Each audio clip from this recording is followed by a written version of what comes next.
ஹரி நாராயண துரித நிவாரண பரமானந்த சதாசிவசங்கர். நாளென் செய்யும் வினைதானென் செய்யும் என்னை நாடி வந்த கோலென் செய்யும் கொடுங்கூற்றியன் செய்யும் குமரேசர் இரு தாளும் சிலம்பும் சதங்கையும் தண்டையும் சண்முகும் தோளும் கடம்பும் எனக்கு முன்னே வந்து சொல்லிடனே. ஓம் அனுமந்தாய வித்மகே வாய புத்திராய தீமகே தந்தனோ மாருதி பிரச்சோத்யாத் பட்டீஸ்வரம் ஸ்ரீ விஷ்ணு துர்க்கையே போற்றி. உலகெங்கிலும் வாழ்ந்து கொண்டிருக்கும் ஸ்ரீராம் ஆஸ்ட்ரோ யூடியூப் சேனல் நேயர்களுக்கு டாக்டர் சைதை ராஜாவின் அன்பான வணக்கங்கள். நாம் இப்பொழுது இந்த எபிசோடில் நவம்பர் மாத ராசி பலன்களை ஒவ்வொரு ராசிக்கும் பார்க்க போகிறோம். இந்த நவம்பர் மாதம், அதாவது 5/11/2025 பௌர்ணமி திதி வருகிறது. 19/11/2025 அமாவாசை திதி வருகிறது.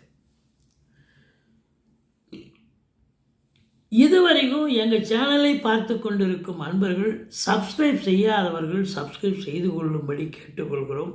ரைட் சைடில் சப்ஸ்கிரைப் இருக்கும், பெல் பட்டன் இருக்கும், ரெண்டுத்தையும் ப்ரெஸ் பண்ணிங்கன்னா அடுத்த நொடியே எங்களுடைய வீடியோ உங்களை நோக்கி வர துவங்கிவிடும்.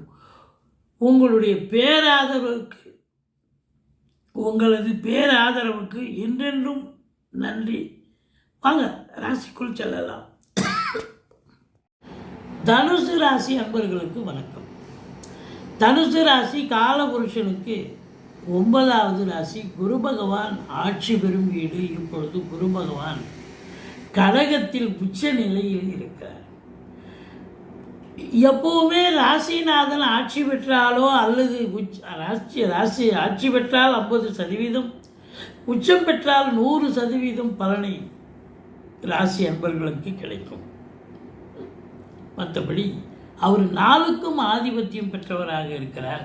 இப்போ 4குடையவன் உச்சமடைகிறார். மாத்திருஸ்தானாதிபதி சிறப்பாக இருக்கிறது. படிக்கிற பிள்ளைங்க ரொம்ப நல்லா படிப்பாங்க. இந்த ராசிநாதன் உச்சமடைவது கௌரவம், புகழ், அந்தஸ்து, செல்வம், செல்வாக்கு, தன்னம்பிக்கை ஏற்படும். இதோடு மட்டுமல்ல, தேக ஆரோக்கியத்தில் சிறப்பான ஒரு சூழல் இருக்கும். இது நாள் வரைக்கும் ஏதோ ஒரு ப்ராப்ளம், கம்ப்ளைண்ட் இருக்கும், ஆஸ்பத்திரி போயிட்டு வந்திருப்பீங்க. ஆனால் இப்போது குரு உச்சமானதுக்கு அப்புறம் பிறகு பார்த்தீங்கன்னா இந்த தனுசு ராசியில் பிறந்தவர்களுக்கு தேக ஆரோக்கியம் மிக சிறப்பாக இருக்கும். அது குரு உத்தரவாதம் கொடுப்பார். மற்றபடி உங்களுக்கு பார்த்தீங்கன்னு சொன்னார், இதில் என்னென்ன நட்சத்திரங்கள் இருக்குது, மூலம், பூராடம், உத்திராடம், முதல் பாதம் உள்ளடக்கிய இந்த தனுர் ராசி அன்பர்களுக்கு நவம்பர் மாத கிரகங்கள் எப்பேற்பட்ட பலனை வழங்கப் போகிறது. ராசிநாதன் நல்ல நிலையில் இருக்கார். 7க்குடைய புதன் 11ஆம் இடத்தில் இருக்கிறார். 11க்குடைய சுக்கிரன் 11இல் இருக்கிறார். 5க்கும் 12க்கும் ஆதிபத்தியம் பெற்ற செவ்வாய் 12இல் அமர்ந்து குரு பார்வையில் இருக்கிறார்.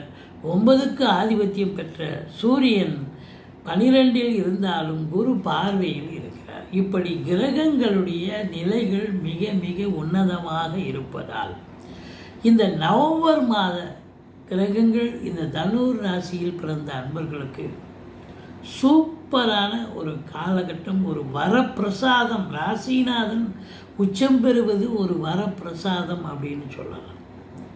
சமூகத்தில் பேரு, புகழ், அந்தஸ்து உயர்வடையும். இது நாள் வரையும் தடங்களாக இருந்து வந்த சில விஷயங்கள், காரியம் நடைபெறாமல் போயிருந்த, முற்றுப்பெறாத விஷயங்கள் எல்லாம் முடிவுக்கு வரும் அப்படின்னு சொல்லலாம். குடும்பத்தில் கணவன் மனைவி இடையே கருத்து வேறுபாடு இருந்திருக்கும். அதாவது உங்களை பொறுத்தவரையிலும் இப்போது குரு 2ஆம் இடத்தை பார்க்கறதால கணவன் மனைவி இடையே இருந்து வந்த பிரச்சனைகள் அகன்று ஈகோவை விட்டு கொடுத்து ஒருத்தருக்கு அந்யோன்யமாக சந்தோஷமாக இருக்கக்கூடிய ஒரு மாதம். குடும்ப உறுப்பினர்கள், வீட்டிற்கு வரக்கூடிய விருந்தாளிகள், நட்பு வட்டாரங்களால் வீடே கலகட்டும், சந்தோஷமாக இருக்கும். தனுர் ராசியில் பிறந்த அன்பர்களுக்கு வாக்கினை தொழிலாக கொண்டு செயல்படக்கூடியவர்களுக்கு, அதாவது வாக்கு வன்மையால் நல்லது நடக்கும். வழக்கறிஞர்கள், ஆசிரியர்கள், ஜோதிடர்கள், இது போன்ற மேடை பேச்சாளர்கள், இவங்க எல்லாருக்கும் பார்த்திங்கன்னா இவ்வளோ நாளாக எங்கேப்பா இருந்த நீ அப்படின்னு சொல்கிற அளவுக்கு இப்போ உங்கள் திறமை பளிச்சிடும். ரெகக்னேஷன் கிடைக்கும், அடுத்தவங்க பாராட்டுவாங்க அப்படின்னு சொல்லணும். மற்றபடி குடும்பத்தில் சுப நிகழ்ச்சிகள் நடத்துவார்கள், விளையார் சுப நிகழ்ச்சிகளுக்கு சென்று விட்டு வர முடியும். 3ல் ராகு சூப்பருங்க. 3ஆம் இடத்துல ராகு இருக்க கொடுத்து வைக்கணும். அந்நிய பொருளாதாரம் வீடு தேடி வரப்போகிறது. தொழில் ரீதியாக உத்தியோக ரீதியாக சாதிக்க போகிறது, சாதிக்க வைக்கும் இந்த ராகு பகவான். என்ன இளைய சகோதரர்களுக்கும் உங்களுக்கும் ஒன்றா கருத்து வேறுபாடு வரும், ஆனால் எடுக்கிற காரியங்கள் சூப்பராக வின் பண்ணுவீங்க, பெரிய லெவலில் வின் பண்ணுவீங்க. அதுதான் அங்கே இருக்கிற விஷயம். தைரியம் வீரியமாக போல்டாக செயல்படுவீங்க. தைரிய வீரிய ஸ்தானத்தில் ராகு இருக்கார் அப்படின்னு சொன்னாலே பி போல்டு, ரொம்ப போல்டாகவே செயல்படுவீங்க. 4ல் சனி அர்த்தாஷ்டம சனி என்று சொன்னாலும் கூட இந்த குரு பார்வை இருப்பதால், சனிக்கு பார்வை இருப்பதால் சனியினுடைய அர்த்தாஷ்டம சனியினுடைய தீய பலன்கள் இருக்காது. மாறாக நல்லது நடக்கும். தாய்க்கு தேக ஆரோக்கிய குறைவு இருந்தால் அது சரியாகி நல்ல ஒரு எழுந்து நடமாட துவங்குவாங்க. அது மட்டும் இல்லை, படிக்கிற பிள்ளைங்களும் கொஞ்சம் எஃபர்ட் போட்டு நல்லா படிப்பாங்க. வண்டி வாகனங்களை வச்சு பழப்பு நடத்தக்கூடியவர்களுக்கு கொஞ்சம் சின்சியாரிட்டியோடு இருந்து நல்ல சம்பாத்தியத்தை பார்க்கக்கூடிய ஒரு காலகட்டம். வீடு மனை போன்றவற்றால் அனுகூலம், அசையா சொத்துக்கள் மூலம் அனுகூலம், அசையும் சொத்துக்களாலும் ஆதாயம். மற்றபடி இந்த 4ல் சனி இருக்கிறார். அவர் 10ஆம் இடத்தை பார்க்கிறார். 10ஆம் இடத்தை சனி பார்த்தால் யார் ஒருவரும் மேலாமணிக்கையாக வேலை பார்க்க முடியாது. 8 ஹவர் டியூட்டின்னா 10 ஹவர் வேலை பார்க்கணும். அது சொந்த தொழிலாக இருந்தாலும் சரி, உத்தியோகமாக இருந்தாலும் சரி, தனியார் துறையில் வேலை பார்த்தாலும் சரி. அப்போ இன்புட்டு இருக்குதுன்னு சொன்னால், அப்போ சொந்த தொழிலில் இன்புட்டு இருக்குது அப்படின்னா அவுட்புட் கண்டிப்பாக கிடைக்கும். 8 ஹவர் வேலை பார்க்கக்கூடியவங்க இப்போ 10 ஹவர் 12 ஹவர் வேலை பார்க்குறீங்கன்னா அதுக்கு தகுந்த வருமானம் வரத்தானங்க வரும். தொழிலில் உத்தியோகத்துலேயும் அதுக்கு தகுந்த நல்ல பேர் கிடைக்கும், ரெகக்னேஷன் கிடைக்கும். 11க்குடைய சுக்கிரன், 10க்குடைய புதன் 11ல். அப்போ தொழில் ரீதியாக ஒரு வளர்ச்சி நிச்சயமாக இருந்து நல்ல ஒரு சம்பாத்தியம், ரெட்டிப்பு சம்பாத்தியத்தை பார்க்கக்கூடிய காலகட்டம். அதோடு மட்டுமல்ல, 11க்குடைய சுக்கிரன் 11ல் இருப்பதால் பொருளாதாரத்தில் சுபீட்சம், நல்ல ஒரு லட்சுமி கடாட்சம் உங்களுக்கு அமையப்போகிறது என்று சொன்னால் மிகையாகாது. 11ஆம் இடம் சிறப்பாக இருக்குதுன்னு சொன்னால் வருமானம் ரெட்டிப்பாக இருக்குது, சந்தோஷம் இருக்குது, பதவி உயர்வு, ஊதிய உயர்வு, ரெட்டிப்பு ஊதிய உயர்வு கூட ஒரு சிலருக்கு கிடைக்கும். எண்ணிய செயல் ஈடேறப் போகிறது, தொட்டதெல்லாம் தொடங்க போகிறது. 5க்குடைய செவ்வாய் 12ல் இருந்தாலும் குரு பார்வையில் ஆட்சி பெற்ற செவ்வாயை குரு பார்க்கிறார். பூர்வீகத்திலிருந்து நல்ல தகவல் வரும். பிள்ளைகளுடைய கல்வி வளர்ச்சி மேம்பாடு சிறப்பாக இருக்கும். சீட்டாட்டம், ரேசி, lottery, speculation, share market, online business பண்ணக்கூடிய அன்பர்கள் இந்த மாதம் தாராளமாக பண்ணலாம். 6ஆம் இடத்தை சனி பார்க்கிறார். எதிரிகளால் தொல்லைகள் ஏற்பட்ட போதிலும் அதில் நீங்கள் தான் ஜெயிக்கக்கூடிய ஒரு தருணம். மற்றபடி அதிகப்படியான கடன் சுமை இருப்பவர்களுக்கு அது எப்படி கடனை ரீபே பண்ணுறது அப்படிங்கிற ஒரு தாக்கம் இருக்கும். அதில் ஒரு டார்ச்சரை அனுபவிக்கக்கூடிய சூழல் இருக்கும். மற்றபடி 7ஆம் இடத்து அதிபதி 11ல் இருக்கிறார் என்று சொன்னால் வாழ்க்கை துணை அல்லது மனைவியால் யோக பாக்கியங்கள் கிடைக்கக்கூடிய காலம். எப்படிங்க கிடைக்கும்? அவங்க வேலை பார்க்குறவங்களா இருந்தால் வேலை பார்க்குற இடத்துல பதவி உயர்வு, ஊதிய உயர்வு, இதெல்லாம் இன்க்ரிமெண்ட்டு இதெல்லாம் கிடைக்கும், சலுகைகள் கிடைக்கும், லோன் ஃபெசிலிட்டிஸ் இது போல். அப்போது அதனால் ஒரு அனுகூலம், சந்தோஷம்.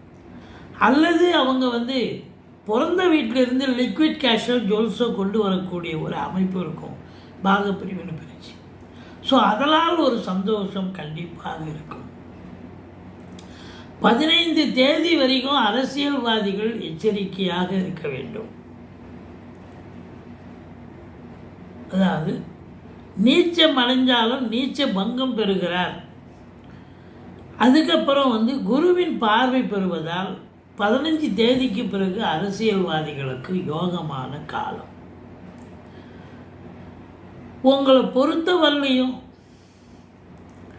இந்த சனி நாளில் இருப்பது அர்த்தாஷ்டம சனி என்று பயந்து கொண்டிருக்கிறீர்கள். குரு பார்வையில் இருப்பதால் அர்த்தாஷ்டம சனி தீய பலன்கள் இல்லை. கேது 9ல் இருக்கிறார். 3ல் ராக இருக்கலாம், ஆனால் கேது 9ல் இருக்கிறது என்ன ஒரு இது அப்படின்னா மைனஸ் தான். தந்தைக்கு இடர்பாடுகள், இன்னல்கள் வரும், தொழில் ரீதியாக வரும், பின்னடைவு ஏற்படும், அல்லது அவருக்கு தேக ஆரோக்கிய பிரச்சனை ஏற்பட்டு மருத்துவ செலவுகள் வைக்கும், அல்லது தந்தைக்கும் உங்களுக்கும் கருத்து வேறுபாடு வரும். வெளியூர் வெளிநாட்டு பயணம் செல்லக்கூடிய அன்பர்கள், அதுவும் ஆன்மீக பயணம் நிச்சயமாக போயிட்டு வருவீங்க. அதில் ஒரு ஆத்ம திருப்தியும் சந்தோஷமும் கிடைக்குதா அப்படின்னா கண்டிப்பாக கிடைக்கும்.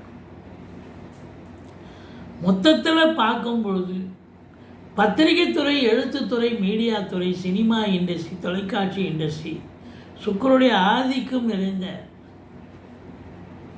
இன்டீரியர் டெக்கரேஷன், அழகு ஒப்பனை நிலையம், பெயிண்டர்ஸு, ஆர்டிஸ்ட்டு, இவங்களுக்கெல்லாம் கூட இந்த மாதம் நல்ல ஒரு வேலை வாய்ப்புகள் கிடைச்சி சம்பாத்தியம் சிறப்பாக இருக்கும், உன்னதமாக இருக்கும்.